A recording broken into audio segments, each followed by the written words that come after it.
This is video number 12 of the Car Suck Learn to Ride a Motorcycle course. This is crap happens when you're on a motorcycle. There's certain things that just happen. We've got to think about a few of them. The first one we're going to talk about is traffic actuated signals.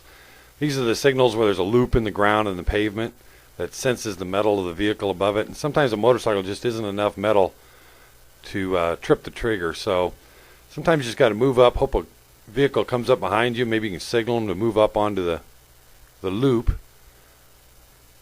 And maybe that'll do it for you. Another option is if there's a crosswalk button. Now this one you got to be careful on because you're going to leave your bike. You can jump off, go over and hit the button. And if that isn't an option, then you can always turn right, go up the road, turn around, find a parking lot or something to turn around and come back the other way.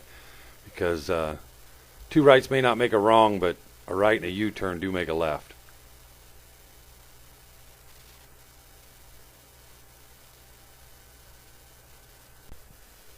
Parking a motorcycle has its own challenges. In a parallel parking space, I like to back the motorcycle into a curb, rest the tire against the curb. But not all cities will allow this. You've got to know your local ordinances. Some only allow one motorcycle per space, some allow multiples. Some force you to park parallel to traffic. I know that's goofy, but they do. But know your ordinances, where you're parking. Keep an eye out for what everybody else is doing.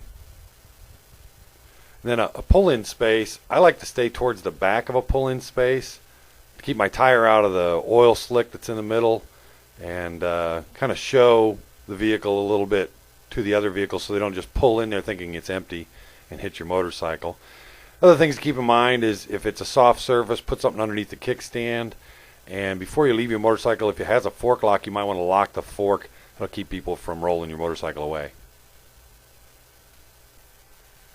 Going over stuff on a motorcycle requires a little more technique than if you're driving a car.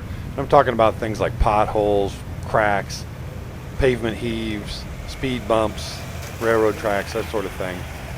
So the technique is to keep your head and eyes up and look well ahead where you want to go, not down at the obstacle. Slow as much as you can beforehand, and then just before you get to the bump, maybe goose the throttle a little bit. And rise up off the seat and use your legs as shock absorbers. So railroad tracks or speed bumps, you want to hit them as close to 90 degrees as possible. Head and eyes up, bend your knees, rise off the seat, and use your legs as shock absorbers. It's not hard. Head and eyes up, rise off the seat, use your legs as shock absorbers. If you're turning a car around in a tight space, you can do the forward, backward, forward shuffle while you turn the wheels. And on a motorcycle, you could just walk the motorcycle around, but we're learning how to ride a motorcycle here with technique.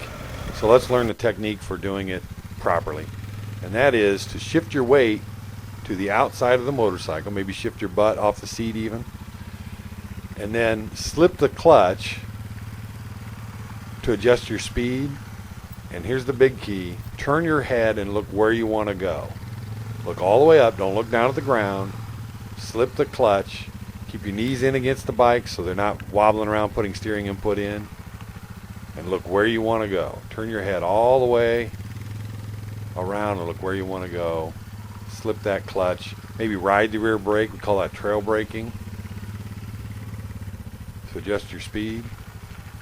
Maybe hold the throttle open a little bit to smooth the engine pulses out and widen the area of the clutch that slips. So shift your weight, slip your clutch, look all the way up where you want to go.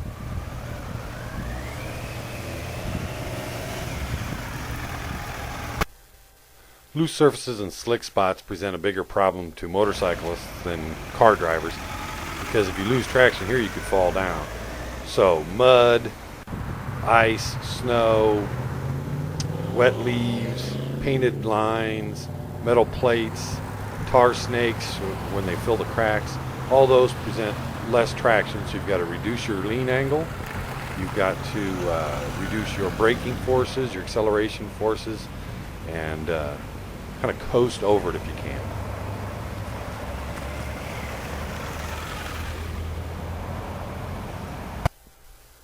Now this is just one video in a series of how to ride a motorcycle video course on carsuck.com.